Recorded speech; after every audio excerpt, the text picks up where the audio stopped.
আসসালামু আলাইকুম, কি অবস্থা সবার? বাংলাদেশে অফিসিয়াল মার্কেটে এবার 20-30 হাজার টাকায় আপনারা ভালো কিছু ডিভাইস সামনে আসতে দেখবেন। এর কারণ হলো বাংলাদেশে 5G লঞ্চ হয়েছে, তার মানে সামনে যে ডিভাইসগুলো আসবে সেগুলো সব 5G চিপসেট দিয়ে। যাই হোক, আজকে আমরা কথা বলবো ইনফিনিক্সের GT30 এই ফোনটা নিয়ে।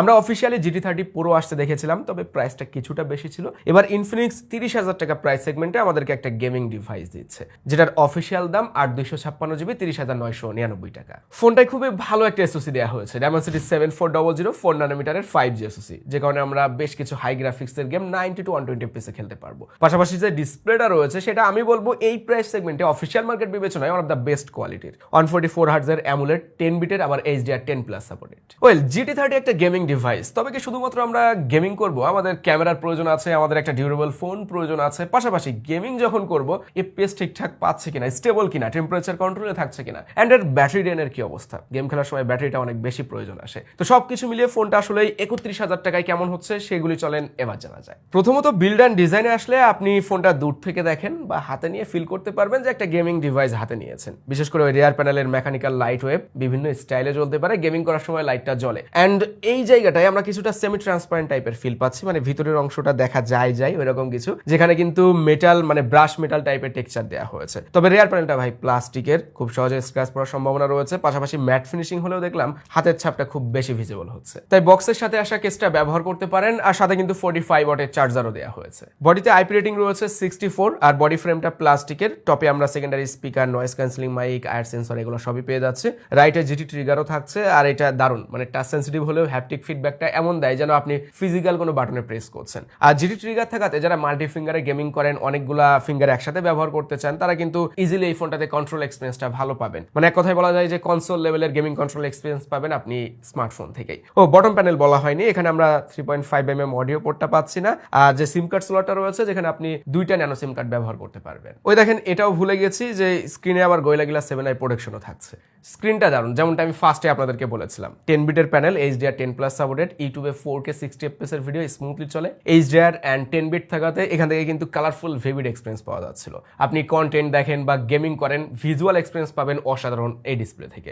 সাইজটা 6.78 ইঞ্চের, এখানে 1.5K রেজলিউশন রয়েছে, 144 Hz রয়েছে। যদিও 144 Hzটা সবসময় পাবেন না, রেগুলার ইউজেজে আপনি 120 Hz দেখতে পারবেন, মানে সিস্টেমের কিছু অ্যাপ্লিকেশনে 144 Hz আনলক করা যায়। 700 নিটস টিপিক্যাল, 1600 নিটস HBM আর 4500 নিটস পিক ব্রাইটনেস রয়েছে। সানলাইট বলেন বা যে কোনো এরিয়াতে আসলে এই ডিসপ্লেটা যথেষ্ট ভিজিবিলিটি দিতে পারছিল, মানে ব্রাইটার একটা ডিসপ্লে। মূলত গেম খেলার সময় আমাদের ফাস্ট অ্যান্ড রেসপন্সিভ ডিসপ্লে প্রয়োজন, অবশ্যই এখানে কোনো কম্প্রোমাইজ করা চলবে না। তো আমি যেমনটা বুঝলাম, এই ফোনে গেমিং করার সময় আমরা যখন 90 FPS বা 120 FPS এ গেমিং করছিলাম, ডিসপ্লেটা ফাস্ট অ্যান্ড রেসপন্সিভ কাজ করছিল, টাচ রেসপন্স নিয়ে কোনো সমস্যা নেই। অ্যান্ড ওয়েট টাচ সেন্সিটিভ রয়েছে, মানে হালকা আঙুল ভেজা থাকে না অনেক সময়, আমরা অনেকে দেখা যাচ্ছে একটু আঙুলে তেল দিয়েও গেমিং করি অনেকেই, যেন স্লাইড করাটা ভালো হয় পাবজি গেমে। আমি ছোটবেলায় অনেক করেছি, তো ওই ক্ষেত্রে টাচটা বেশ ভালোভাবে কাজ করবে। ইন ডিসপ্লের ফিঙ্গারপ্রিন্ট পজিশন কিছুটা নিচের দিকে, তবে এটা ফাস্ট আনলক করতে পারে, মিসটেক করতে দেখা যায়নি। ডিসপ্লে চিন বেজেল এরিয়াটাও কিন্তু অনেক ছোট করছে, ন্যারো করছে, যে কারণে সামনের দিক থেকে দেখতে ফুল ভিউ একটা এক্সপিরিয়েন্স পাওয়া যাচ্ছিল। মানে এক কথায় যে প্রাইস রেঞ্জে ফোনটা লঞ্চ হয়েছে,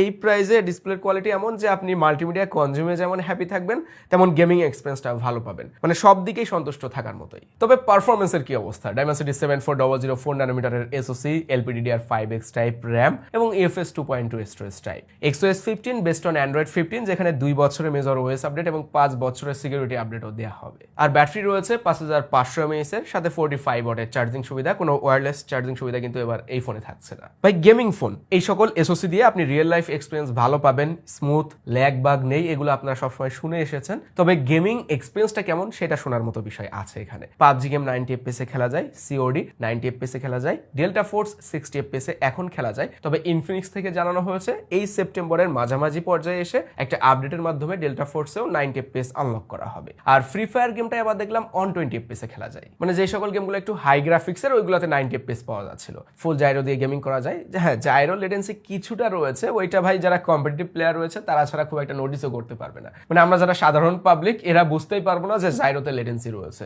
জাইরোর পারফরমেন্সটা ভালো পেয়েছি এই বাজেটের ফোন হিসাবে। তবে FPS স্টেবল কিনা সেটা একটু পরে জানাচ্ছি, আগে চলেন চলেন battery drain test and heating এর ব্যাপারটা জেনে আসি। আমরা এই ফোনে পাবজি গেম 90 FPS এ খেলেছি। 30 মিনিট গেমিং করার সময় ব্যাটারি ড্রেন হয়েছে 9 to 10%। হিটটা ছিল 40-41 ডিগ্রি সেলসিয়াসের কাছাকাছি। এরপরে আমরা ভিডিও রেকর্ডিং টেস্ট করেছি, বোথ ব্যাক ক্যামেরা এবং সামনের ক্যামেরাতে 4K 60 FPS এ ভিডিও শুট করা যায়। তো আমরা দেখেছি 30 মিনিট ভিডিও রেকর্ডিং করতে এই ফোনের হিটটা চলে যাচ্ছিল 40-41। এগেইন একটু হিটটা বেশি হচ্ছিল, ভিডিও রেকর্ডিং করার সময় ভাই হিট বেশি হয়, বিশেষ করে ক্যামেরা মডিউল এরিয়াতে। তো ওই সময় ব্যাটারিটা ড্রপ হয়েছে একটু বেশি, 10% প্লাস, যেখানে আমরা দেখেছি 12% পর্যন্ত যেতে। এরপরে আমরা এখানে ভিডিও কল টেস্ট করেছিলাম, যেখানে ভিডিও কলে 30 মিনিট কথা বলার জন্য এই ফোনের টেম্পারেচারটা চলে যাচ্ছিল 39.9, 38.9, মানে 40-র কাছাকাছি, 40 আপ হতে দেখিনি ভিডিও কলে কথা বলার সময়। ওই সময় আবার ব্যাটারি ড্রেনও কম হয়েছে, 5-6% পর্যন্ত ব্যাটারি ড্রেন হতে দেখেছিলাম ভিডিও কলে 30 মিনিট কথা বলার সময়। এফপিএস যেখানে বেশি সেখানে ফোন গরম হবে। আপনি এরকম ফোন পাবেন না যে হাই এফপিএস মানে 90-120 FPS এ গেমিং করছেন বাট ফোন থাকছে বরফের মতো ঠান্ডা। এই ফোনটাও কিন্তু তার ব্যতিক্রম নয়,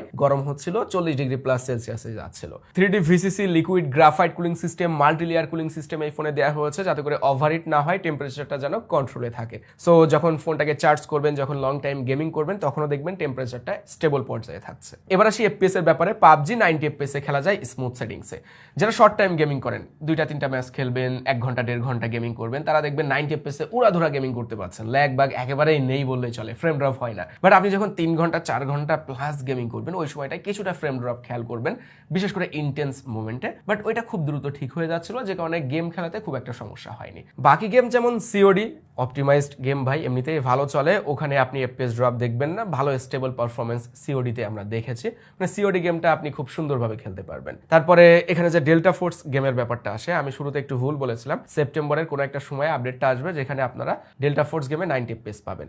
তবে আমার কাছে কেন জানি মনে হয়েছে এই ফোনে ডেল্টা ফোর্স গেমটা অপটিমাইজড না, মানে এফপিএসটা অতটা ভালোভাবে পাচ্ছিলাম না, 60 FPSও ভালোভাবে দিতে পারি নাই। মানে ডেল্টা ফোর্স গেম এখনো পর্যন্ত বলা যাচ্ছে না, হয়তো বা আপডেট আসার পরে স্টেবল পারফরমেন্স পাওয়া যাবে। গেমিং এর সময় হেল্পিং হ্যান্ড হিসাবে এক্স এরিনা আছে, আর এটা খুবই দারুণ, মানে আপনি গেম খেলার সময় যেন বিরক্ত না হন এরকম বেশ কিছু সেটিংস আছে।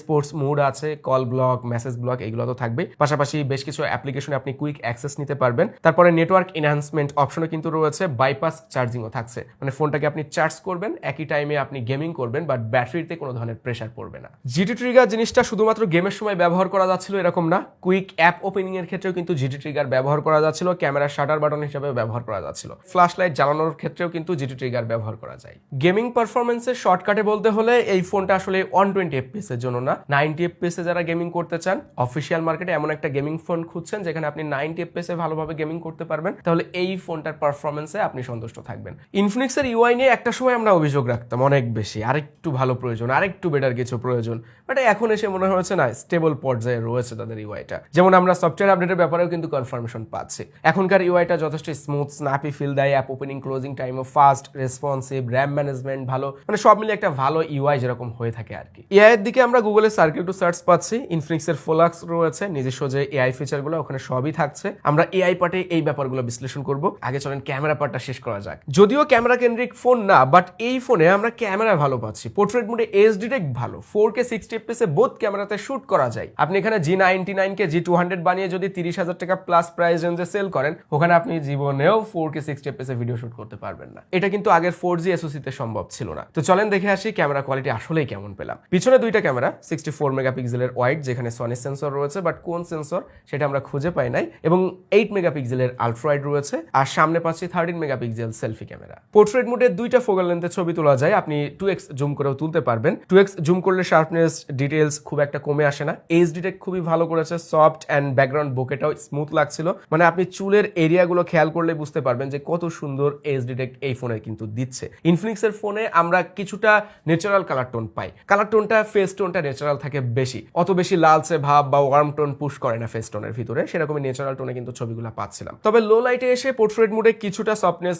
ভাব খেয়াল করেছি, 1x এ তোলার সময় অত বেশি ভিজিবল ছিল না যে সফট করে ফেলছে, শার্পনেস কমে আসে। 2x জুম করলে, ওটা তো ডিজিটাল জুম, যখন 2x জুম করা হচ্ছিল তখন কিছুটা শার্পনেস কমে যাচ্ছিল, একটু সফট ভাব ফেসের উপরে কিন্তু লক্ষণীয় ছিল। কালার কোয়ালিটি দুইটা লেন্সের একই রকম মনে হয়েছে, শুধুমাত্র লো লাইটে যখন যাওয়া হচ্ছিল ডিটেলস এন্ড শার্পনেস কমে আসছিল আলট্রা ওয়াইড সেন্সরে এসে, যেহেতু এটা 8 মেগাপিক্সেল। তারপরও ক্যামেরা কোয়ালিটি যেটা পেয়েছি সেটা আসলে এই বাজেটে খারাপ কিছু দিচ্ছে এরকম না।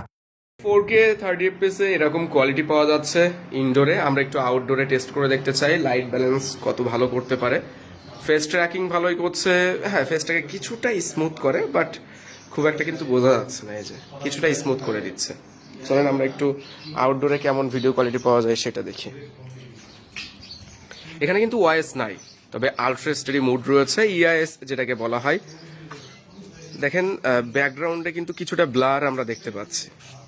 4K থাকাতে আসলে আপনি ভালো কোয়ালিটি পাবেন, খারাপ না। এখান থেকে কন্টেন্ট তৈরি করার মতো কোয়ালিটি পাওয়া যাবে। অ্যান্ড সেই সাথে আপনারা একটু জুম করে দেখায়, 2x জুম। সেই সাথে কিন্তু আপনারা সাউন্ড কোয়ালিটিও শুনে নিতে পারেন যখন এরকম আউটডোরে ভিডিও শুট করবেন, আসলে কেমন সাউন্ড কোয়ালিটি দিতে পারবে। সামনের ক্যামেরাতে আমরা 4K 30 fps এ শুট করছি। ভিডিওর অনেক জায়গায় আমি বলেছি বোথ ক্যামেরাতে 4K 60 fps এ শুট করা যায়, এটা কিন্তু ভুল কথা। 4K 30 fps এ শুট করা যায়, 1080p 60 fps এ শুট করতে পারবেন। আলট্রা স্টাডি মুড অন করেছি সামনের ক্যামেরাতে, এই সময় স্টেবল ভিডিও কোয়ালিটি পাওয়া যাচ্ছে। কিন্তু সমস্যা কোথায়? Crop view. হ্যাঁ, আমাকে যদি ওয়াইড ভিউ নিতে হয়, আমার ফুল ফেসটা ক্লিয়ার নিতে হয়, দেখেন চুলের উপরের অংশ কেটে যাচ্ছে, তখন কিন্তু আমার হাত ঠিক এভাবে ধরতে হবে, যেটা সম্ভব না আসলে।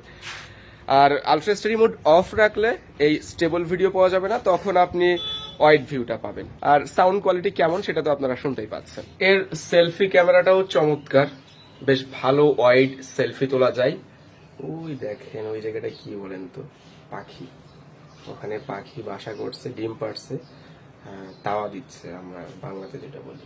ওই যে তো সেলফির ইমেজগুলো দেখলে আপনারা বুঝতে পারবেন, লো লাইট অ্যান্ড ডে লাইটে আমরা অনেকগুলো সেলফি তুলেছি। যদিও 13 মেগাপিক্সেল কম থাকলেও অনেকেই 32 বা তারও বেশি দিচ্ছে, বাট 13 মেগাপিক্সেল হিসাবে কিন্তু ছবির মান ভালোই লেগেছে আমার কাছে। ভিডিও কোয়ালিটি তো আপনারা দেখলেন, এর ক্যামেরাটা অলমোস্ট কিন্তু পারফেক্টের দিকেই যাচ্ছিল, যে পারফরমেন্সের সাথে ক্যামেরাটা একেবারে মিলে যায়, ডিসপ্লে কোয়ালিটিও ভালো। বাট একটা জায়গায় এসে থমকে গেছে, সেটা হলো ওআইএস নাই। ওইটা থাকলে বলা যেত যে এটা ক্যামেরার জন্য গুড একটা ডিভাইস, বাট ওয়াইসটা যেহেতু নাই, আর গেমিং ফোনে ওয়াইস থাকবে এরকম বাজেটে অন্তত আশা করাও যায় না। ফোনটাই camera two API level 3 support নাই, ফুল পর্যন্ত রয়েছে। হ্যাঁ, জিক্যাম ব্যবহার করা যায়, বাট অত বেশি সুবিধা করা যাবে না। তাছাড়া যে ক্যামেরা ইউআইটা রয়েছে ওইটাই আমার জন্য মনে হয়েছে যে, মানে আমার কাছে যেটা মনে হচ্ছে ওইটাই ভাই এনাফ। এআই নিয়ে যেমনটা বলছিলাম, গুগলের সার্কেল টু সার্চ থেকে শুরু করে ইনফিনিক্সের ফোলাক্স এগুলো তো রয়েছে, পাশাপাশি এআই স্টুডিও রয়েছে, যেখানে AI sharpness plus, AI eraser আর এআই এক্সটেন্ডার আমরা পাচ্ছি। এআই শার্পনেস প্লাস এগুলো সবাই জানে ভাই, ঘোলা ইমেজ শার্প করে দেয়, এক্সটেন্ডার হলো হোয়াইট করে দেয় ইমেজ, আর ইরেজার হলো আনওয়ান্টেড জিনিস থাকলে সেটাকে সরানো যাচ্ছিল। এখন কথা হলো পারফেক্টলি কাজ করেছে কিনা। হ্যাঁ, খুবই দারুণ কাজ করেছে। এআই ইরেজারটা বিশেষ করে আমার কাছে ভালো লেগেছে, কারণ এইটাই আমরা সব থেকে বেশি ব্যবহার করি, যেখানে পারফরমেন্সটা ভালো পেয়েছে। ডুয়েল স্পিকারস রয়েছে, চলেন আমরা একটু সাউন্ড কোয়ালিটি শুনে আসি।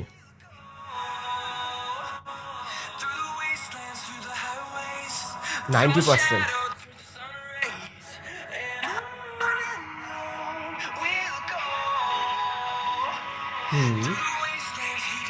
100%।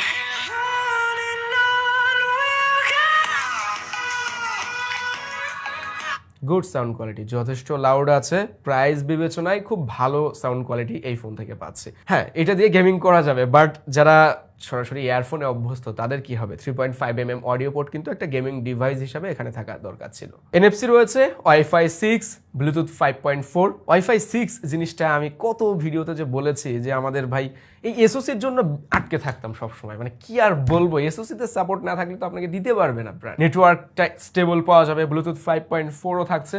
সব মিলিয়ে মানে কানেক্টিভিটির দিক থেকে যেমন এগিয়ে ফোনটা, পারফরমেন্সের দিক থেকে এগিয়ে থাকছে, তেমন ডিসপ্লে কোয়ালিটিও ভালো দেওয়া সম্ভব হয়েছে। মানে এইটাই আমরা আশা করি অফিসিয়াল মার্কেটে এরকম ফোনগুলো আরো আসুক। আমরা চাই যে অফিসিয়াল মার্কেটে এমন ফোন আসুক যেন আনঅফিসিয়াল মার্কেটে আমাদের ঢোকার প্রয়োজনই না হয়। দেখেন, একটা ব্র্যান্ড যতই ভালো কিছু দিক, আমাদের কিন্তু চাহিদা বেশি থাকবে। আমরা সবসময় চাইবো, না চাইলে কিন্তু আর পাবো না। সো এই জায়গাটাই আমার কাছে যেটা মনে হয়েছে, ফোনটাই সবকিছু ওভারঅল গুড, বাট যে ভেরিয়েন্টে লঞ্চ করা হয়েছে 8/256GB, এখানে যদি আরেকটা ভেরিয়েন্টে লঞ্চ করা হতো তাহলে আমরা 2000-4000 টাকা কমে পেতাম সেম জিনিসপত্র, শুধুমাত্র স্টোরেজটা কম থাকতো। সবার তো আর স্টোরেজ বেশি লাগে না, যেহেতু গেমিং ফোন অনেকেই দেখা যাচ্ছে পারফরমেন্সের দিকে ফোকাসটা বেশি করবেন। এরকম ডিভাইস আসলে চাই আমরা একটু কম টাকায়ও কিনতে। তবে অফিসিয়াল মার্কেট বিবেচনায় যে এসওসিটা দেওয়া হয়েছে Dimensity 7400, ওইটা নিয়ে আসলে হ্যাপি থাকার মতোই। সামনে এটাকে ডিল করার জন্য আরো বেটার এসওসি দিয়ে ফোন আসবে, এরকম কন্টিনিউ চলতে থাকবে, তখন আমরা একটা ফোনের সাথে আরেকটা ফোনের কম্পারিজন করতে পারবো। এইটা ছিল আমার মতামত। আপনার কাছে GT30 এই ফোনটা কেমন মনে হয়েছে অবশ্যই কমেন্ট করে জানাতে পারেন। সবাই ভালো থাকবেন, সুস্থ থাকবেন, আল্লাহ হাফেজ।